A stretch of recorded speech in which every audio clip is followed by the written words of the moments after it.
मौनी अमावस्या पर शाही स्नान के लिए प्रयागराज में लगे महाकुंभ मेला में करोड़ों श्रद्धालु पहुंचे थे। सभी कुंभ की आस्था में डुबकी लगाना चाहते थे, लेकिन ये किसी ने सोचा नहीं था कि अचानक वहां देर रात भगदड़ मच जाएगी और कई लोगों की मौत हो जाएगी। मौनी अमावस्या के दिन भगदड़ के दौरान और उसके बाद जो तस्वीरें सामने आई है, उसे देखकर सब चौंक गए। भगदड़ के कारण 30 लोगों की मौत हो गई और कई लोग घायल बताए जा रहे हैं। इस भगदड़ में कई लोगों की जान जाने पर सीएम योगी ने खुद को भावुक होने से रोक नहीं पाए। इसके साथ ही पीएम मोदी ने सीएम योगी से बारीकी से जानकारी ली और इस घटना पर दुख जताया। अब आगे की रिपोर्ट में हम आपको बताने वाले हैं कि भगदड़ के 5 बड़े कारण क्या हैं, जिसके कारण 30 लोगों की मौत हो गई है। इसके साथ ही हम आपको सीएम योगी ने किन 2 अधिकारियों के कंधे पर महाकुंभ की अब जिम्मेदारियां दी हैं, उनके नाम क्या हैं, वो भी बताएंगे। तो चलिए सबसे पहले हम भगदड़ के वो 5 कारण आपको बता देते हैं जिसकी वजह से ये घटना हुई। संगम पर निकासी प्रवेश का 1 वे प्लान फेल हुआ, ये पहला कारण है। हर स्नान के लिए 1 वे प्लान बनाया गया था, यानी काली सड़क से त्रिवेणी बांध पार कर संगम अपर मार्ग से श्रद्धालु संगम नोज जाएंगे और अक्षय वट मार्ग से त्रिवेणी बांध के रास्ते त्रिवेणी मार्ग से बाहर निकलना था। लेकिन यह प्लान फेल दिखा। अक्षयवट मार्ग बहुत कम लोग गए।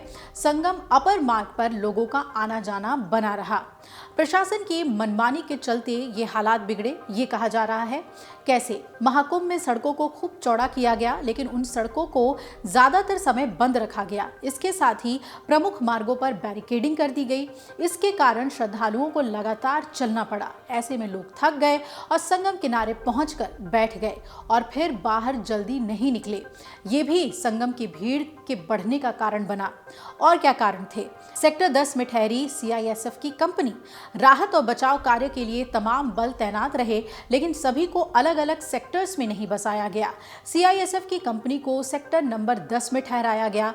रात में जब हादसा हुआ और कंपनी को बुलाया गया, तब भीड़ में सेक्टर 3 तक आने में कंपनी को काफी समय लग गया, जिससे स्थिति और खराब हुई और इन्हीं जरा सी चूकों की वजह से यह हादसा हुआ है। अब इस हादसे के बाद सीएम योगी ने अपने 2 अन्य अधिकारियों को कुंभ की जिम्मेदारी सौंप दी है।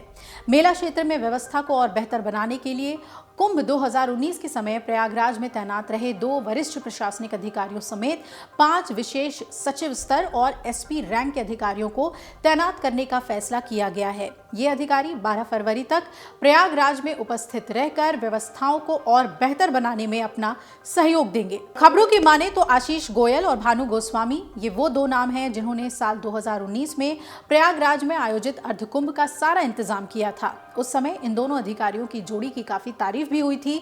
अब महाकुंभ में मौनी अमावस्या के दिन मची भगदड़ में 30 लोगों की मौत के बाद यूपी सरकार ने यहां अनुभवी ऑफिसर्स की ड्यूटी लगाई है। इन दोनों ऑफिसर्स को तत्काल प्रभाव से प्रयागराज पहुंचने के लिए कह दिया गया है। आशीष गोयल पहले प्रयागराज के मंडलायुक्त रह चुके हैं, वहीं भानु गोस्वामी एडीए के वीसी रह चुके हैं। 2019 के अर्धकुंभ में भानु गोस्वामी डीएम और प्राधिकरण के वीसी थे और आशीष गोयल तब के इलाहाबाद के कमिश्नर और अर्धकुंभ मेले के प्रभारी की जिम्मेदारी संभाल रहे थे। अब 2 नए अधिकारियों को वहां भेज दिया गया है। देखना है कि आने वाले दिनों में ये दोनों अधिकारी इस भीड़ के प्रबंधन के लिए क्या बड़े कदम उठाते हैं।